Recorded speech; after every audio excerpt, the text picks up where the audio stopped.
Bien, entonces eh, continuamos el curso. Les decía hace rato de que ahora, después ya de conocer todo lo que hemos visto acerca de los vectores, ahí lo único que nos faltaría era la forma de control de esto, ¿no? Existen varias formas de controlar, controles químicos, controles biológicos, diferentes técnicas, pero todas ellas, o sea, todas las formas de control de los vectores están basadas sobre todo en tres factores, ¿no? Un factor que se llama un lugar de residencia, un lugar donde puedan permanecer ocultos durante las noches o durante los días y atacar en el día, o algunos que estén ocultos durante el día para esperar el momento en que tengan que alimentarse y que se conoce como guarida. Entonces, un factor, la guarida. El otro factor, la presencia de alimentos, lugares donde hay alimentos o también lugares donde hay agua. Estos tres factores, presencia de agua, alimentos y guarida, son los factores que se toman en cuenta para su control o para la eliminación de este tipo de vectores, ¿no? Por ejemplo, en el Chagas, después de haber utilizado muchas técnicas para tratar de disminuir, eliminar el mal de Chagas, que aún sigue siendo un problema para las personas, sobre todo en algunas áreas que se las conoce como áreas endémicas, como el departamento de Chuquisaca, parte de Potosí, ahora Santa Cruz, Cochabamba y otros lugares que están en el piso ecológico del subtrópico o los valles, son generalmente lugares donde se va a tomar en cuenta para eliminar o disminuir la incidencia de casos. Solo se pudo conseguir con la eliminación de esto que se llama guaridas. ¿A través de qué? Mejoramiento de las viviendas. Las viviendas han dejado de ser, se han dejado de construir en adobe, dejando resquicios y guaridas y utilizando para estos revoque en base a cal, lo cual ha disminuido la presencia de esta. Entonces es la forma en la que se controla, sobre todo, o las formas en las que se utilizan para controlar a este tipo de vectores.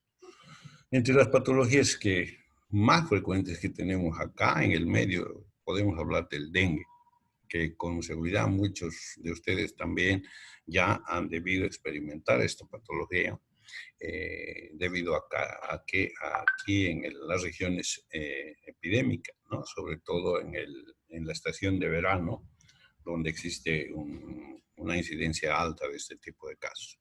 Esta es una enfermedad infecciosa causada generalmente por el virus del dengue, ¿no? Que corresponde al grupo de los flavivirus y utiliza al mosquito Aedes aegypti como el vector, como el medio de transmisión, ¿no? ¿Cómo se transmite? Se transmite a los seres humanos por la picadura de un mosquito hembra infectada. Tras un periodo de incubación del virus que dura entre 4 y 10 días, un mosquito infectado puede transmitir el agente patógeno durante toda su vida.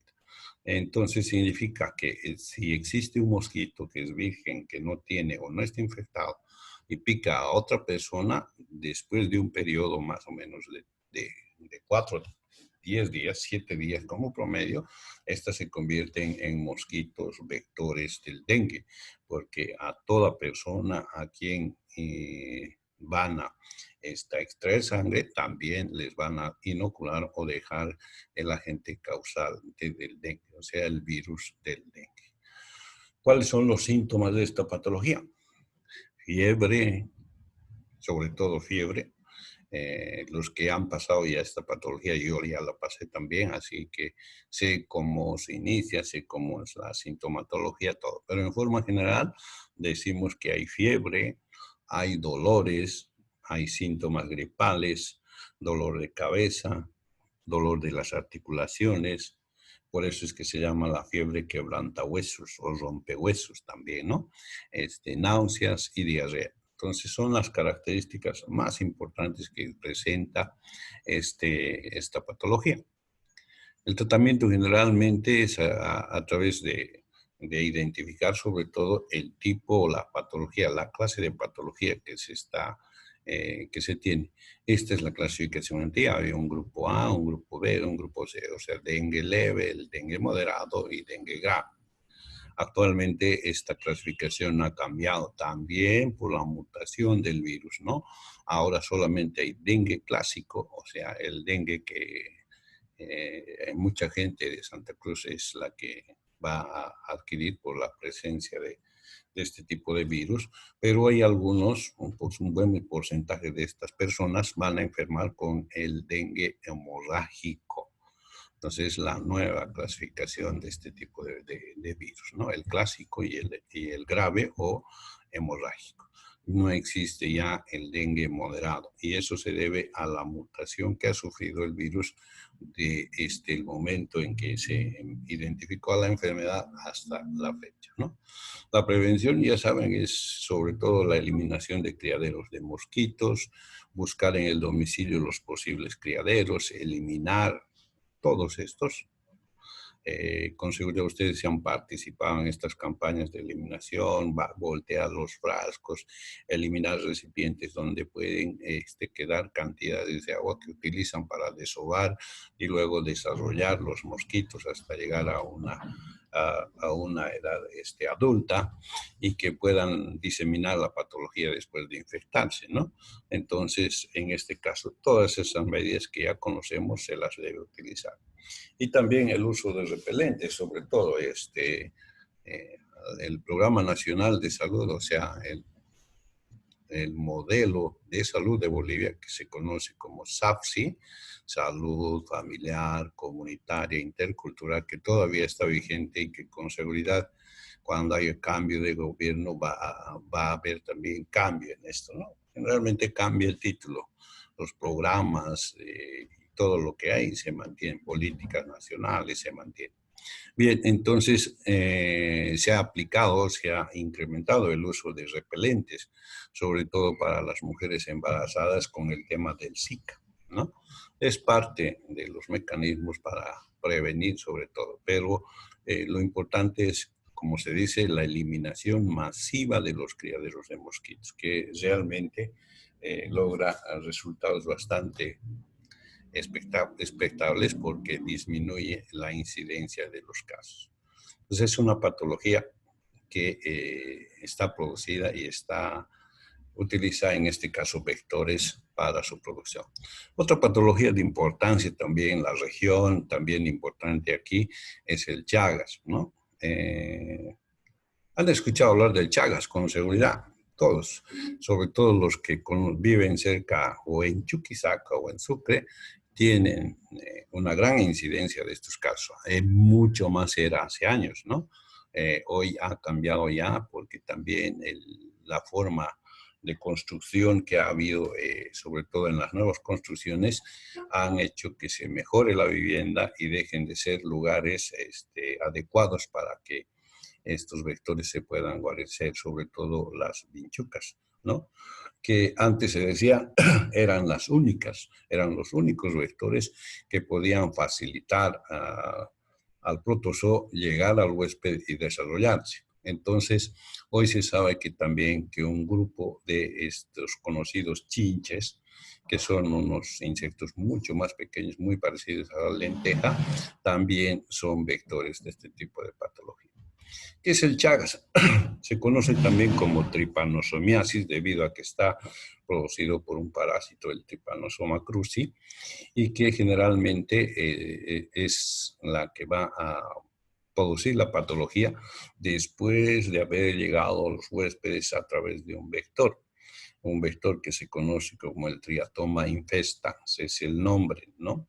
Y que generalmente es portador, es un vector biológico, porque aparte de transportar al parásito hacia el huésped, sirve para concluir el desarrollo y la maduración del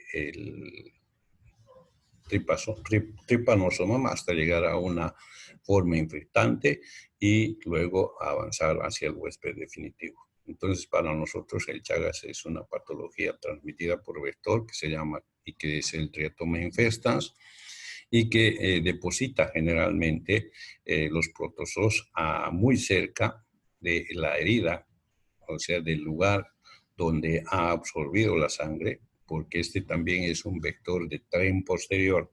Eso significa que los agentes que van a producir la enfermedad se encuentran en las heces que depositan muy cerca o muy próxima al lugar donde ha introducido su probóscide y ha absorbido sangre. Esto además provoca un prurito y ya la persona en forma mecánica, por el rascado, ya sea en forma inconsciente porque está semidormido, introduce estas formas infestantes de los parásitos hacia esta puerta y luego ya empieza a reproducirse en el huésped, ¿no? Entonces, para nosotros es una enfermedad producida por un vector.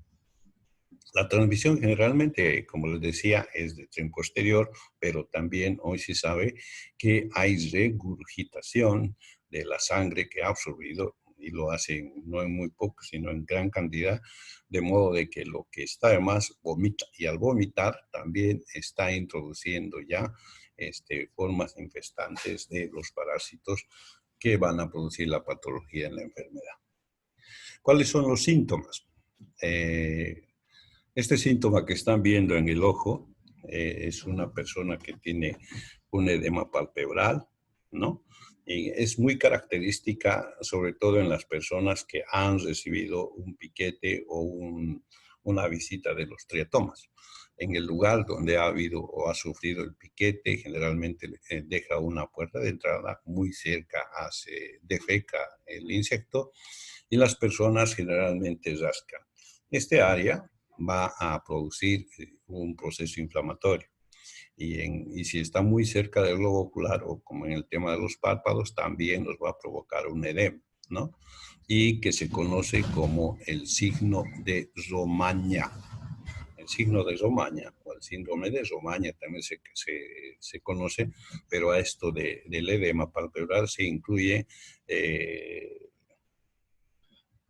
los infartos ganglionares que se presentan en la región preorbicular o diré preauricular y postauricular, ¿no?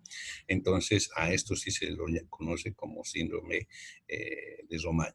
Solo el edema palpebral y lesión o proceso inflamatorio a nivel de la orbícula donde ha sido picada va a presentar un proceso de hinchazón. Es característico, es patognomónico.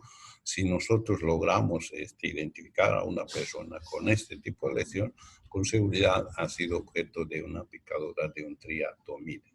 Por lo tanto, vamos a tener que realizar todos los exámenes necesarios para identificar la patología y luego desarrollar su tratamiento. El tratamiento generalmente se hace en 3 fases, como nos indica acá,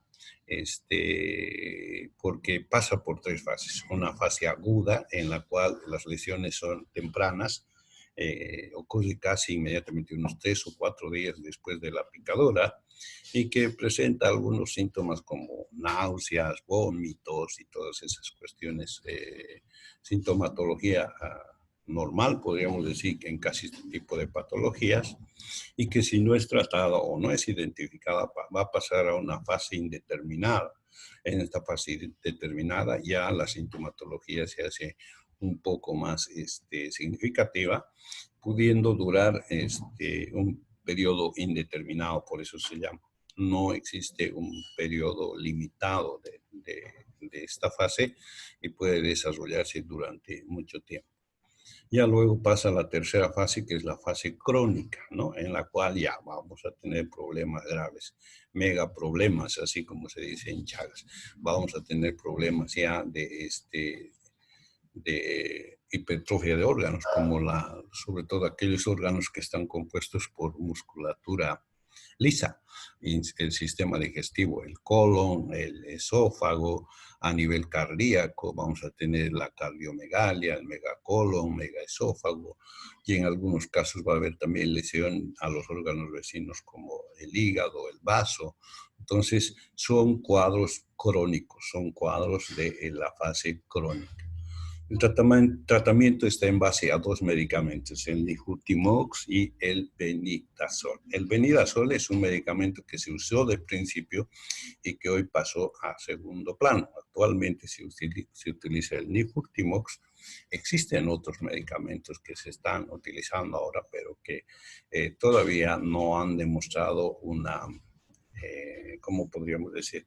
Unos resultados eficaces con todo tipo de pacientes, ¿no? Entonces, sin embargo, estos dos medicamentos son los que se conocen y se utilizan como medicamentos de primera línea.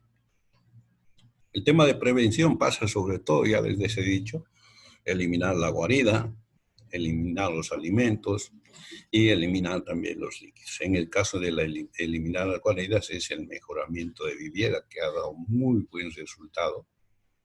Dos, eliminar los alimentos. En este caso, lo que se pide es que junto con el mejoramiento de la vivienda también se disponga en mejor forma los lugares donde van a vivir los animales de corral, en este caso las gallinas. En el provincia nosotros lo vamos a ver cerca de la casa, hay gallineros, hay casas de conejos y todos que son los que sirven también para su alimentación. Cuando se hace una buena disposición de estos, entonces también disminuye la cantidad de vectores, por lo tanto la incidencia de esta patología del mismo modo disminuye, ¿no? También el uso de mallas en las ventanas o en los ingresos de las casas. En realidad, lo que se trata es de disminuir la posibilidad de ingreso a las viviendas de las personas. Las personas deberán, por ejemplo, si es que sus medidas son insuficientes y aún las vinchucas ingresan a las casas, utilizar los mosquiteros, ¿no? Que van a evitar de que estos ingresen hacia las personas. Entonces, esta es otra patología muy frecuente, es una patología que tiene alta incidencia en la región, afecta a todos, afecta a grandes, a niños, a mujeres. Inclusive existe un Chagas que se conoce como el Chagas congénito. Acá no hay intermediario, pero sí existe un paso del parásito a través de la barrera placentaria. En este caso estamos hablando de un Chagas congénito, ¿no? Y diferentes formas de transmisión. Pero en el tema es que este vector que se llama el triatomide es muy importante en la producción y aumento de la incidencia de esta patología. Otra patología que también es muy frecuente y a veces bastante grave cuando no se hace un diagnóstico a tiempo es la oncocercosis, ¿no? ¿Escucharon hablar en algún lugar esta patología?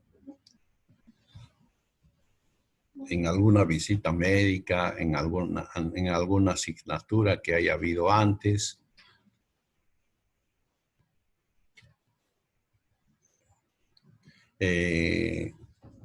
También es una patología producida por un parásito, ¿no?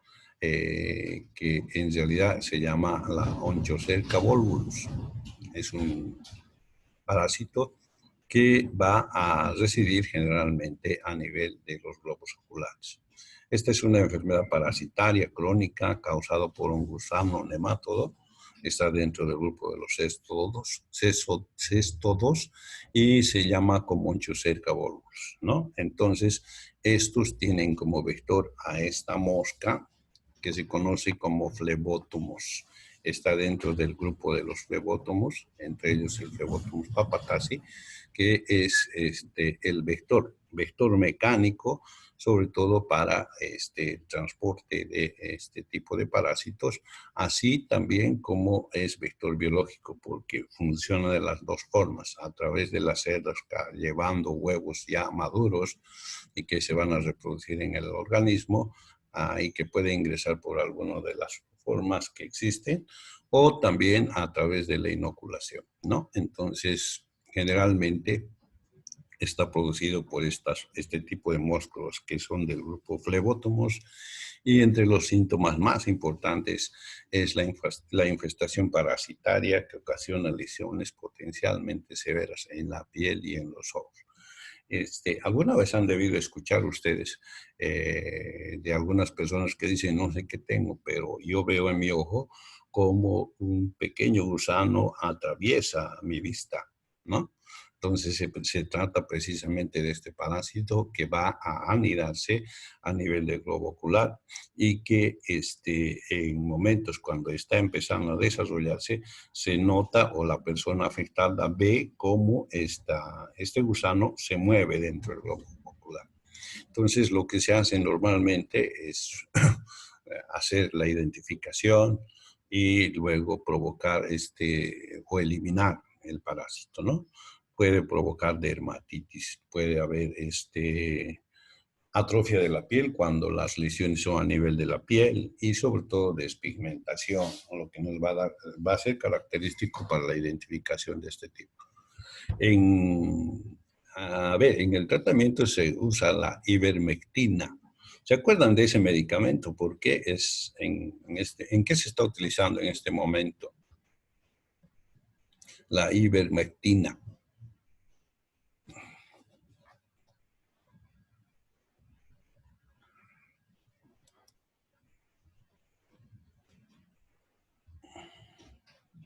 Bien, están utilizando, hay mucha discusión, hay demasiada especulación sobre la posibilidad de que ese medicamento sea efectivo con el tema del coronavirus. Han debido escuchar.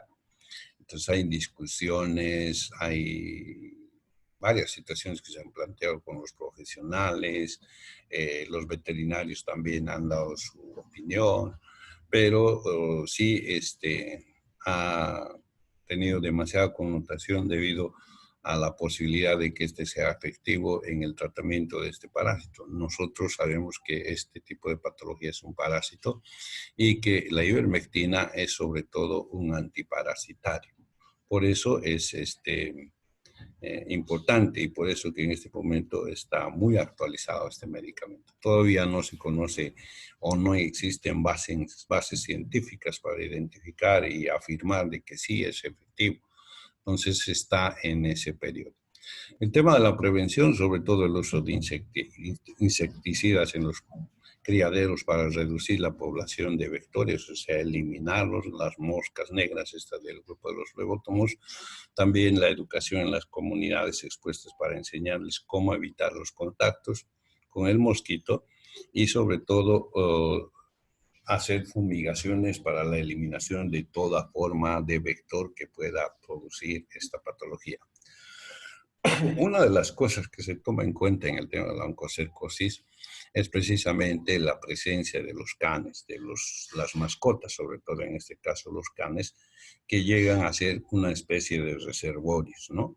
En lugares donde ha habido una eliminación de los supuestamente todos los moscos que estén infectados con este parásito, y después de un periodo vuelve a resurgir el problema, es que se ha identificado a los perros como reservorios permanentes de este parásito. Entonces, muy frecuentemente también podemos ver, sobre todo en lugares donde hay perros que están viviendo, sobre todo en la calle, en los basureros, afectados por este tipo de patología. La verdad es que es una patología bastante grave que si no se le atiende va a terminar generalmente con el sentido de la vista. Algunas veces seguramente en la calle han debido haber a personas que tienen el globo ocular totalmente blanco. Precisamente se debe, o una de las causas de ese globo ocular de ese color es precisamente la oncocercosis, ¿no? Otra de las frecuentes también aquí en Santa Cruz es la leishmaniasis, que utiliza también a otro vector, que es un mosquito también del grupo anterior, como el Phlebotomos, que provoca unas serias lesiones, sobre todo a nivel del tejido tegumentario, ¿no? El tejido blando, el tejido cartilaginoso, son los lugares donde van a provocar lesiones, sobre todo en las personas que van a ser afectadas. Una de las regiones donde con mayor frecuencia e incidencia encontramos esta patología es precisamente el trópico del país. Pando, Beni, con mucho más incidencia que Santa Cruz, ¿no? Esto se debe precisamente a que estos departamentos aún desarrollan actividades dentro de la selva, como el tema de los cosechadores de goma, por eso también se los conoce como úlcera de los chicleros. También aquellos zafreros que van a cosechar, ¿cómo se llaman? Nueces y otros productos dentro de la selva, ¿no? Entonces, por eso la incidencia es importante en estas áreas. El vector es un mosco que también del grupo de los flebótomos, igual que el anterior, que van a desarrollar una picadura, sobre todo las hembras, donde van a dejar, en este caso, los agentes que van a producir esta patología, ¿no? Entonces, entre los síntomas, sobre todo, va a ser la aparición de pequeñas úlceras cutáneas indoloras en el sitio de la picadura, generando una costra de exudado seco, pérdida en la condición corporal, desnutrición y anemia. La verdad es que estas lesiones generalmente se producen en las personas y los lugares de preferencia donde se van a presentar son los tejidos que están entre lo blando y lo duro, o sea, sobre todo los cartílagos. Muy frecuente, sobre todo en los pacientes que llegan y que no han tenido una asistencia anterior, una total destrucción de este tejido en la región de la nariz, en la región del paladar, y en algunos lugares donde pueden provocar lesiones ulcerosas con las características que acabamos de leer, una zona indurada en la parte periférica de la úlcera con proceso de infección y necrótico en la región central, ¿no? Entonces es un problema bastante serio. No vemos con mucha frecuencia los casos en los consultorios externos aquí, porque debido a la deformación o la lesión estética que producen, generalmente son personas que vienen en forma muy disimulada a consultorio, o en cambio no vienen, se van directamente a un hospital aquí en Santa Cruz, que es el Instituto Dermatológico de Jorochito, que es el hospital o este instituto donde se atienden a este tipo de personas. Hacen un tratamiento por 60 días utilizando glucantime, que es un derivado del antimonial que sirve como tratamiento básicamente para eso, ¿no? Se utiliza también la paromomicina como tratamiento, el imiquimod, que es un nombre de uno de los medicamentos que en realidad no lo conozco. Yo siempre he usado el glucantine cuando he tenido alguna de estas situaciones. El problema es que hay que hacer un tratamiento continuo, sin fallar, y asegurar que el paciente utilice las 30 dosis que son necesarias para el tratamiento de esta patología, ¿no? El antimoniato de meglumina, que es lo que les acabo de decir, también el estibogluconato de sodio, que son medicamentos efectivos, pero que, como les digo, va a requerir de una aplicación de hasta 60 días de este medicamento, al cual se tiene que dar seguimiento, y la interrupción generalmente provoca mayor complicación, ¿no? En el tratamiento también se puede utilizar el alopurinol, el ketoconazol, se utilizan medicamentos específicos para las micosis dérmicas, el itraconazol, el putaconazol, que son medicamentos sobre todo para coadyuvar al tratamiento por la presencia o la posibilidad de agregados de agentes micóticos, ¿no? La prevención son nebulizaciones de insecticidas, sobre todo para disminuir la cantidad de este tipo de mosquitos o vectores que van a producir la patología. Es el exterminio de los perros vagabundos, igual que en el anterior caso, En este también los perros tienen mucho que ver en la producción de esta patología. Un control rígido sobre estos y sobre todo ver de que los perros que estén infectados ya sean tratados o en algunos otros casos como una medida epidemiológica, la eliminación de estos para evitar la diseminación de la patología. Otra patología importante es el cólera, ¿no? Que ya hemos hablado varias veces, una enfermedad infectocontagiosa aguda provocada por el Vibrio cholerae, que tiene como vector a varias cosas, en este caso sobre todo los vómitos, pueden ser alimentos, pueden ser el agua contaminada o pueden ser las manos contaminadas, que son los lugares por donde van a llegar hacia el organismo y reproducirse ya en el sistema digestivo. La transmisión se debe precisamente a ese tipo de situaciones, usar agua contaminada, alimentos contaminados con vibriones u otro tipo de situaciones a través de las cuales estos vibriones van a llegar a la cavidad oral, a partir de la cual se van a desarrollar. En esto, uno de los medios de transmisión más frecuentes son las manos, ¿no? Y acá es sí donde el lavado de manos es clave para la disminución de la incidencia de esta patología. Sus síntomas producen una diarrea secretoria caracterizada por depresiones semejante al agua de arroz. Esta es una característica importante para el diagnóstico, ¿no? Como ninguna otra patología de tipo digestivo, esta provoca una diarrea líquida, muy líquida y parecido a el agua de arroz después de haber lavado para su preparación. Entonces, muy similar, tiene un olor muy parecido a la que se produce cuando hacemos un lavado de un pescado para preparar y muy frecuente, ¿no?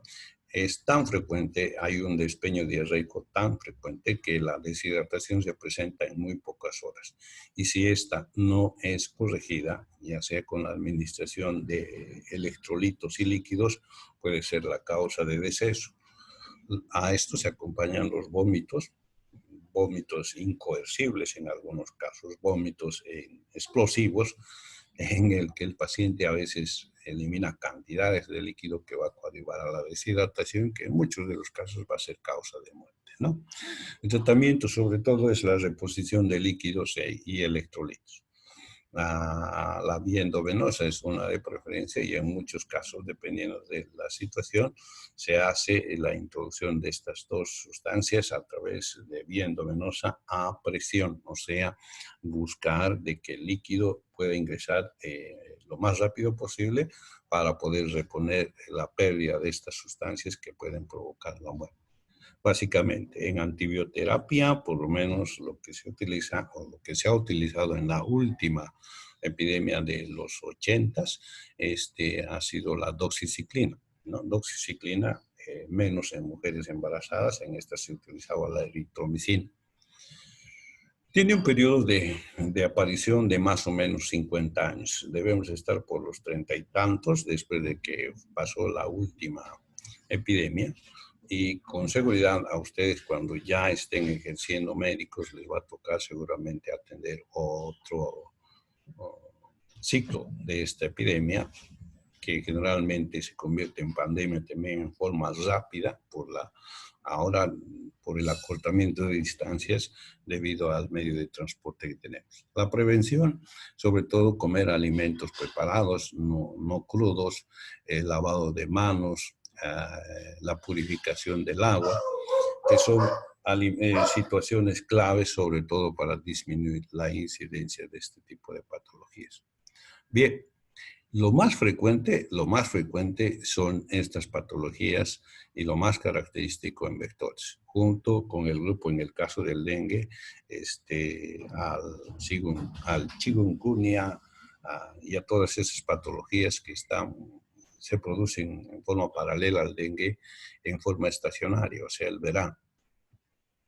Y las otras patologías como el Chagas, que es endémico en Bolivia, hay algunos departamentos sobre todo que tienen mayor incidencia este tipo de casos, y los otros cuadros, como el tema de la leishmaniosis, que es un problema que no se ve, aparentemente no existen casos, pero que cuando se hace la revisión de la información epidemiológica sí tienen una incidencia alta en la población, sobre todo de las áreas tropicales y subtropicales. Bien, eso es lo que teníamos que ver hoy día.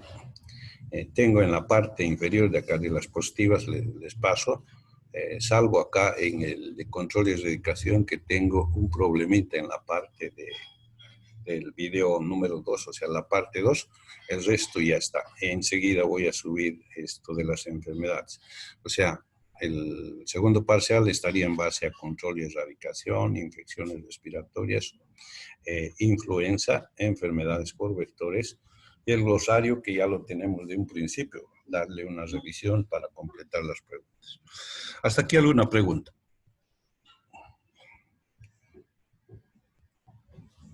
¿Qué quieres? Chichi.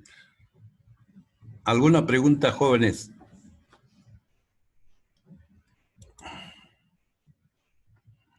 No, doctor.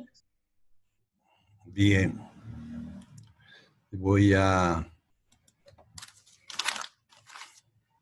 ver, Ivana, Leonardo, Moisés y Teresina. ¿Qué pasó con sus compañeros que estaban en la primera? Doutor, uma pergunta.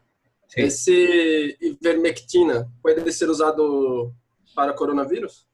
O sea, actualmente sí están utilizando, hay una autorización del Ministerio de Salud debido a la presión que muchos profesionales están utilizando como un tratamiento alternativo para el coronavirus, ¿no? Existe una dosificación, existen esquemas que ya se han establecido, pero que también el Ministerio ha aclarado que es un tratamiento que no se ha demostrado científicamente que sea verdaderamente útil, ¿no? Pero los hechos creo que sí, mucha gente que ha indicado que ha utilizado la ivermectina ha logrado resultados bastante buenos. Yo tengo, por si acaso, aquí cerca de la casa, al lado, a este lado, atrás, por 3 frentes, tengo domicilios donde ha habido casos, donde inclusive ha habido fallecimientos. O sea, estoy rodeado de casos. Y por lo menos en estos lugares, en los 3 lugares donde ha habido fallecimientos, han sido afectados 2 o 3 personas por cada familia. Ellos nos indican de que sí han estado utilizando este producto como tratamiento, ¿no? Entonces, por la presencia de 3, 4 personas afectadas en una casa, una ha fallecido, generalmente las de mayor edad, y el resto han evolucionado bien. Por eso que creo que sí se está utilizando este medicamento como tratamiento para el coronavirus. Ah, ok, doutor. Gracias.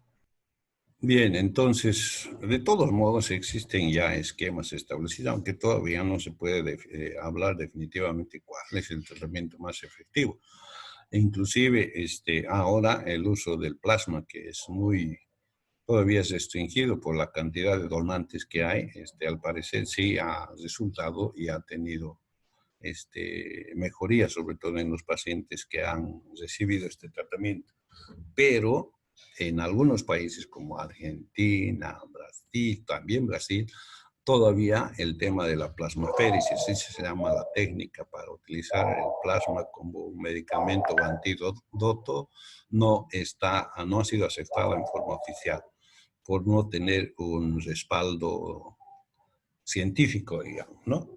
Pero sí se está utilizando. En este caso, ese y otras técnicas que están utilizando han demostrado resultados parciales. No existe un resultado definitivo. De todos modos, creo que lo mejor es cuidarse, ¿no? Bien. Si no hay más preguntas, les voy a pasar enseguida el video los 2 videos, después de que lo procese, y además las diapositivas correspondientes a el segundo parcial, o sea, a estos que están en la parte final de las diapositivas de este tema.